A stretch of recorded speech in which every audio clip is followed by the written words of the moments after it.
अस्सलाम वालेकुम जी, मेरा नाम वसीम मलिक है। सुप्रीम कोर्ट ऑफ पाकिस्तान में इस वक्त मौजूद हूँ। तमाम तर नज़रें आज के रोज़ अदालत उज़्मा की जानिब थीं क्योंकि मामला था मखसूस नशिस्तों का।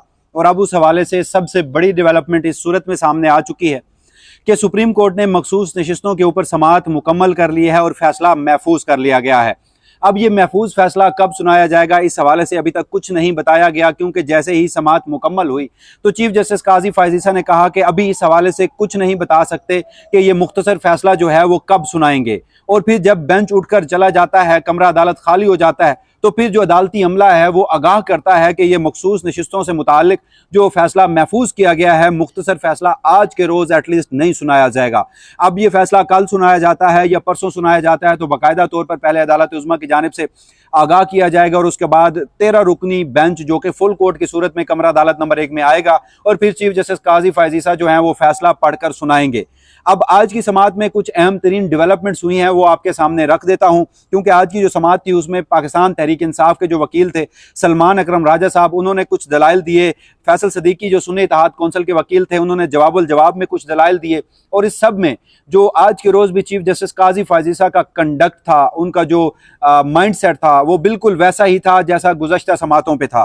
वो हर उस नुक्ते पर इन दोनों वकला को रोक भी रहे थे जहां बात इलेक्शन कमीशन ऑफ पाकिस्तान के कंडक्ट पर आती थी, जहां बात इलेक्शन कमीशन ऑफ पाकिस्तान के गलत फैसलों पर आती थी, या फिर जहां बात 2024 के इंतखाबात पर आती थी। आज के रोज़ भी उन्होंने एक मरतबा फिर 2018 के इंतखाबात को खोलने की पाकिस्तान तहरीक इंसाफ को धमकी दी। जबकि आज की समाअत में जो बेंच की अक्सरियत थी वो ज़्यादातर खामोश रही, जबकि जस्टिस हसन अजहर रिजवी और जस्टिस शाहिद वहीद की जानिब से कुछ ऐसे सवालात उठाए गए जो चीफ जस्टिस काजी फायज ईसा के लिए परेशानी का सबब बन सकते हैं। और फिर सबसे अहम बात वो ये कि इलेक्शन कमीशन ऑफ पाकिस्तान ने पाकिस्तान तहरीक इंसाफ के उम्मीदवारों से मुतालिक जो दस्तावेजात और जो रिकॉर्ड बेंच के सामने रखा था और जो फिर आज पाकिस्तान तहरीक इंसाफ ने रिकॉर्ड बेंच के सामने रखा है, उसमें बहुत ज़्यादा तजाद है, जिससे एक बात साबित होती है कि इलेक्शन कमीशन ऑफ पाकिस्तान ने केस जीतने के लिए बेंच के सामने पिक एंड चूज़ किया है और कुछ रिकॉर्ड में हेर फेर की है, रिकॉर्ड में टेम्परिंग की है, और वो मुद्दा भी पाकिस्तान तहरीक इंसाफ बेंच के सामने ला चुकी है। अब मामलात किस तरफ जाएंगे, फैसला क्या होगा, और बिलखसूस आज की जो समाअत हुई है उस समाअत में क्या कुछ अहम तरीन डेवलपमेंट्स हुई हैं, वो सबसे पहले आपके सामने रख देता हूँ। सबसे पहले हम बात कर लेते हैं, जैसे ही समाअत का आगाज़ होता है तो जो फैसल सदीकी साहब हैं, जो जवाबुल जवाब में आज के रोज़ सुप्रीम कोर्ट ऑफ पाकिस्तान के सामने पेश होते हैं, सुन्नी इत्तेहाद कौंसिल के वकील हैं, वो अपने दलाइल के आगाज़ में कहते हैं कि आज के रोज़ वो इलेक्शन कमीशन ऑफ पाकिस्तान के उस कंडक्ट पर सवालात उठाने जा रहे हैं जो एक मैंडेट आईन Pakistan election commission of Pakistan को देता है, जो आइन के आर्टिकल 218(3) में दर्ज है। क्योंकि आइन का आर्टिकल 218(3) जो है वो शफाफ, आज़ादाना और मुनसिफाना इंतखाबात की बात करता है। तो फैसल सदीकी ने आज के रोज़ कहा कि इलेक्शन कमीशन ऑफ पाकिस्तान आइन के आर्टिकल 218(3) के मुताबिक इंतखाबात कराने में मुकम्मल तौर पर नाकाम रहा है। अब इस हवाले से उन्होंने अपने इन दलाइल को जो मौक़िफ़ अपनाया, अपने दलाइल में जो बात की उसमें उन्होंने दो मिसालें दी। सबसे पहले फैसल सदीकी की जानिब से बेंच को यह बताया गया कि जो इंतखाबात से मुतालिक इलेक्शन कमीशन के जो फैसले थे 2008, 2013 और 2018 के इंतखाबात से मुतालिक, वो बेंच के सामने रखते हुए उन्होंने कहा कि वो 2018 के एक मामले की बात करना चाहते हैं। सबसे पहले फिर उन्होंने अपना केस डेवलप करने के लिए कि वो जिस मामले पर दलाइल दे रहे हैं, उन्होंने कहा कि इलेक्शन कमीशन ऑफ पाकिस्तान जो है उसने सुन्नी इत्तेहाद कौंसिल को मखसूस नशिस्तें ना देने की दो वजूहात बताई हैं। पहली वजह यह है कि सुन्नी इत्तेहाद कौंसिल ने इंतखाबात से कबल मखसूस नशिस्तों के लिए कोई फहरिस्त जमा नहीं करवाई थी, और दूसरी बात यह कि मखसूस नशिस्तों के लिए सुन्नी इत्तेहाद कौंसिल इसलिए एलिजिबल नहीं है कि सुन्नी इत्तेहाद कौंसिल की टिकट पर कोई शख्स या कोई मेंबर पार्लियामेंट जीत कर असम्बली में नहीं पहुंचा। तो उन्होंने 2018 के बाप पार्टी के उस फैसले की इंतखाबात के हवाले से, मखसूस नशिस्तों के हवाले से इलेक्शन कमीशन ऑफ पाकिस्तान के उस फैसले का हवाला दिया जो बाप पार्टी से मुतालिक है। 2018 में बाप पार्टी KPK से ना तो उसने मखसूस नशिस्तों के हवाले से कोई पहले फहरिस्त जमा करवाई और ना ही उन्होंने जो उनकी नशिस्त पर, उनकी टिकट पर कोई शख्स जीत कर KPK असम्बली पहुंचा। मगर बाद में 3 आज़ाद उम्मीदवार उनकी जमात में शामिल हुए तो इलेक्शन कमीशन ऑफ पाकिस्तान ने उन्हें खवातीन की एक मखसूस नशिस्त दे दी। इस पर जो फैसल सदीकी हैं, उन्होंने जब ये सारे दलाइल दिए और ये सारा मुद्दा अदालत के सामने रखा तो चीफ जस्टिस काजी फायज ईसा की तबीयत पर खासा नागवार गुजरा ये सारा मामला। फैसल सदीकी साहब ने यहाँ पर कहा कि इलेक्शन कमीशन ऑफ पाकिस्तान जो है वो KPK के इस मिसाल पर कह रहा है कि हमारा जो ऑर्डर था वो पर इंक्यूरियम था। इलेक्शन कमीशन झूठ बोल रहा है, इलेक्शन कमीशन अपने दस्तावेजात से मुकर गया है। इससे बड़ी बदनीयती क्या होगी? इलेक्शन कमीशन ऑफ पाकिस्तान आकर कह देता कि हमसे गलती हो गई है, लेकिन वो तो अपनी दस्तावेजात यानी अपने फैसले से ही मुकर गए हैं। अब ये सारा जब मामला हो रहा था तो चीफ जस्टिस काजी फैज ईसा यहाँ पर फरमाते हैं कि इलेक्शन कमीशन ऑफ पाकिस्तान के फैसले के हम पाबंद हैं। क्या इलेक्शन कमीशन ऑफ पाकिस्तान के फैसले के बाद जो है वो जो आइन की तशरीह है वो तब्दील हो जाएगी? आप 2018 के इंतखाबात की बात कर रहे हैं। अगर आप चाहते हैं कि 2018 के इंतखाबात को हम खोलें तो हम उस तरफ भी चले जाएंगे, लेकिन क्या 2018 का इलेक्शन दुरुस्त था? तो ये चीफ जस्टिस काजी फैज ईसा की ऑब्जर्वेशन थी जो फैसल सदीकी हैं उनके दलाइल पे। यानी गुज़श्ता समाअत पर जब PTI के वकील दलाइल दे रहे थे, यानी एडवोकेट जनरल खैबर पख्तूनख्वा दलाइल दे रहे थे, तो चीफ जस्टिस काजी फैज ईसा की जानिब से बाकायदा धमकाया गया, धमकी दी गई कि अगर आप इलेक्शन कमीशन के गलत फैसलों के ऊपर सवालात उठाएंगे तो हम 2018 के इंतखाबात को खोल देंगे। आप 2024 के इंतखाबात के हवाले से मखसूस नशिस्तों के मामले को खोलने से कासिर हैं और आप ये तय कर चुके हैं कि ये मखसूस नशिस्तें पाकिस्तान तहरीक इंसाफ को नहीं मिलेंगी, मगर यहां पर आप 2018 के इंतखाबात को खोलने के लिए खां हैं, क्योंकि आपके नजदीक 2018 का इलेक्शन कमीशन ने दुरुस्त नहीं किया था, मुस्लिम लीग नून के साथ बड़ी ज्यादती हुई थी और 2024 में आपके नजदीक इंतखाबात बिल्कुल दुरुस्त हुए।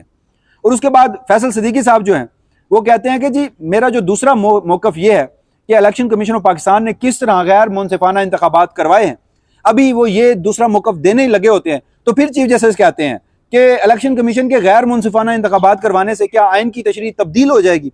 फिर फैसल सदीकी साहब उन्हें याद दहानी करवाते हैं कि जनाब आप ही हमें कहते हैं कि इलेक्शन कमीशन एक आइनी इदारा है और इलेक्शन कमीशन के काम पे हम तब मुदाखलत करेंगे जब इलेक्शन कमीशन कोई गैर आइनी इकदाम करेगा। तो मेरे दलाइल अगर उसे आप माने या ना माने, लेकिन मुझे तो क्या लेने दें कि मेरे दलाइल ये हैं कि इलेक्शन कमीशन ऑफ पाकिस्तान ने गैर आइनी इकदाम किए हैं। और उसके बाद फैसल सदीकी साहब ने जो दूसरा अहम मुद्दा रखा वो ये था कि मखसूस नशिस्तें सुन्नी इत्तेहाद कौंसिल को ना देने की एक वजह इलेक्शन कमीशन ने यह भी बताई है कि अकलियतों की मखसूस नशिस्तें सुन्नी इत्तेहाद कौंसिल को इसलिए नहीं मिल सकती क्योंकि सुन्नी इत्तेहाद कौंसिल के आइन में दर्ज है कि कोई गैर मुस्लिम सुन्नी इत्तेहाद कौंसिल का मेंबर नहीं बन सकता। तो उन्होंने कहा कि हमारा जैसा आइन है जमीयतुल उलमा इस्लाम फजलुर रहमान का भी वैसा आइन है, मगर उन्हें इलेक्शन कमीशन ने मखसूस नशिस्तें दी हैं, जिस पर जस्टिस नईम अख्तर अगवान मैदान में कूदे और उन्होंने इलेक्शन कमीशन ऑफ पाकिस्तान के बिहाव पर और मखसूस नशिस्तों के मामले पर जमीयतुल उलमा इस्लाम फजलुर रहमान के बिहाव पर कहा कि वो जो सेनेटर कामरान मुर्तज़ा गुज़श्ते हमाद पर हमारे साथ में कह रहे थे कि ये मिसप्रिंट है उनका आइन, उनके आइन में ऐसा कहीं नहीं दर्ज। तो फैसल सदीकी साहब ने कहा कि जनाबे वाला मैंने उनकी वेबसाइट से डाउनलोड किया। और उसके बाद जो चीफ जस्टिस काजी फैज ईसा साहब हैं वो यहाँ पर एक इंतहाई इर्रेलेवेंट सवाल करते हैं। वो कहते हैं कि क्या सुन्नी इत्तेहाद कौंसिल में सिर्फ सुन्नी शामिल हो सकते हैं? यानी चीफ जस्टिस काजी फैज ईसा के सामने जब इलेक्शन कमीशन या फिर दीगर सियासी जमातों के मामलात के ऊपर बात की जाएगी तो वो सुन्नी इत्तेहाद कौंसिल को चोट पहुंचाने के लिए इस हद तक सवालात करने पे आ जाएंगे कि क्या सुन्नी इत्तेहाद कौंसिल में कोई सुन्नी शामिल हो सकते हैं, दीगर फिरके के लोग शामिल नहीं हो सकते। यानी एक मजहबी जमात को फिरका वारियत से मुतालिक चीफ जस्टिस काजी फैज ईसा ने सवाल पूछ लिया।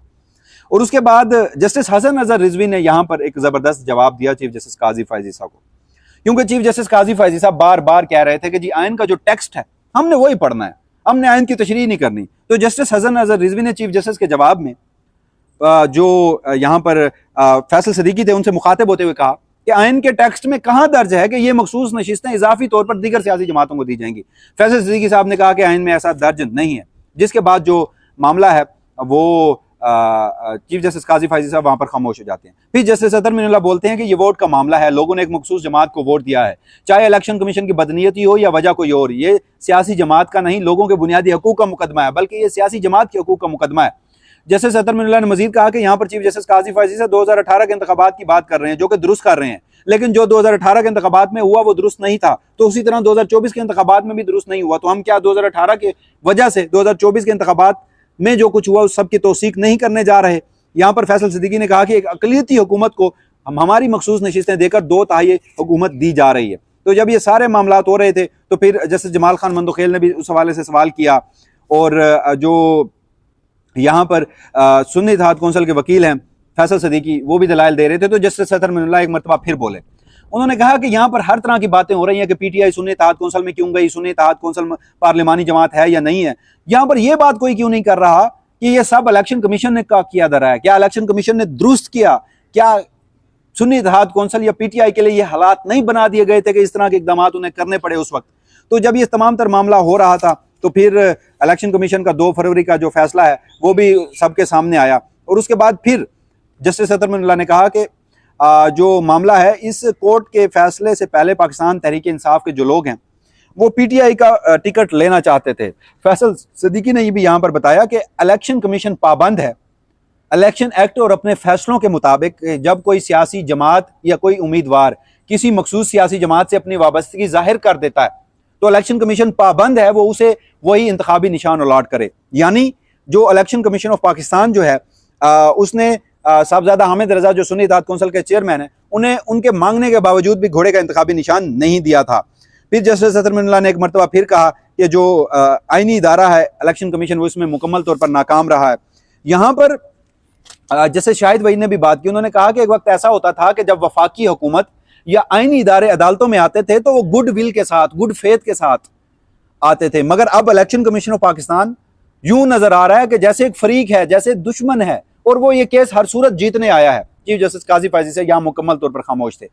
फैसल सिद्दीकी के दलाइल मुकम्मल होते हैं, सलमान अकरम राजा साहब आते हैं, वो इलेक्शन कमीशन ऑफ पाकिस्तान का जो दस्तावेजात जो उन्होंने सुप्रीम कोर्ट ऑफ पाकिस्तान में जमा करवाई हैं, जो पाकिस्तान तहरीक इंसाफ के मुताबिक झूठी हैं, उन्हें निगेट करते हुए बेंच के सामने कुछ दस्तावेजात रखी और कहा कि ये बैरिस्टर गौहर अली खान की जानिब से ओरिजिनल दस्तावेजात हैं इलेक्शन कमीशन के पास। और फिर ये जब ये सारा मामला हुआ, बैरिस्टर गौहर के वकील जो सलमान अकरम राजा पाकिस्तान तहरीक इंसाफ के वकील, उन्होंने अपने दलाइल मुकम्मल कर लिए।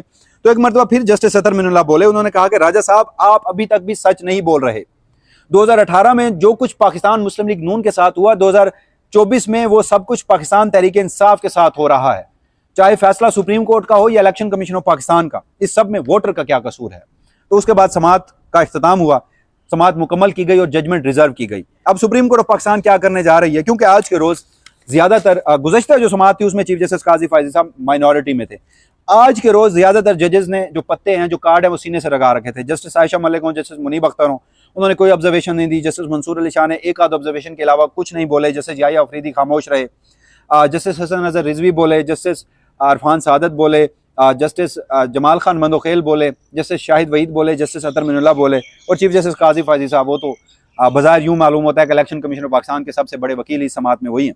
तो ये तमाम तर मामलात थे। अब बेंच के सामने क्या मामलात हैं, मगर मेरी जो अब तक की रीडिंग है उसमें यह है कि जो बेंच है वो अब तक इस मामले में तो मुत्तफिक हो चुका है कि ये मखसूस नशिस्तें, मेजॉरिटी बेंच की मुत्तफिक हो चुकी है कि ये मखसूस नशिस्तें उन सियासी जमातों को इजाफी हैसियत में नहीं मिल सकती। तो क्या अब ये मखसूस नशिस्तें पाकिस्तान तहरीक इंसाफ को मिलेंगी, ये मखसूस नशिस्तें सुन्नी इत्तेहाद कौंसिल को मिलेंगी, या फिर ये मखसूस नशिस्तें दीगर सियासी जमातों को मिलेंगी? ये फैसला कब सुनाया जाएगा? और उस हवाले से चीफ जस्टिस काजी फैजी साहब अगर अपने प्लान में मुस्लिम लीग नून को या दीगर सियासी जमातों को ये मखसूस नशिस्तें नहीं दे सकते या उनकी अकलियत आ जाती है तो उनके पास प्लान बी क्या हो सकता है? इन तमाम तर मामलात पर एक और वीडियो की सूरत में ये तफसीलात आपके सामने रखूंगा। तब तक के लिए मुझे दीजिएगा इजाज़त। अल्लाह निगहबान।